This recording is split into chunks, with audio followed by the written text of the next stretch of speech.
What is the Big Bang Theory? Georges Lemaitre first had the idea that the universe is expanding, and that if it is expanding, it's because it was more dense in the past. He called his theory the hypothesis of the primeval atom. Bang! That was in 1927.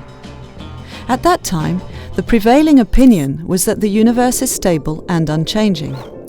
Georges Lemaitre was a university professor and a physicist working in Belgium, but he was also a canon in the Catholic Church. It's not always easy to be taken seriously when you're wearing a cassock. Even Einstein thought that his logic was a mystical and subversive way of thinking. Edwin Hubble, who gave his name to the famous telescope, observed galaxies in 1929. He noticed that they were getting further away.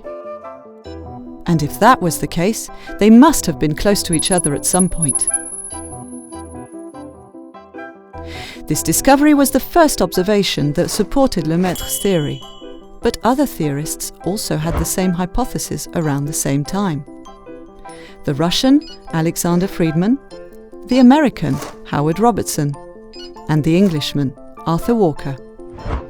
In the 1950s, Fred Hoyle, a British astrophysicist who was defending another theory, invented the name Big Bang during a BBC radio programme. He was talking about Lemaitre's theory ironically. However, in 1998, two independent teams of astronomers observed that supernovae, exploding stars, were accelerating away from the Earth. They received the Nobel Prize for Physics in 2011. Bang!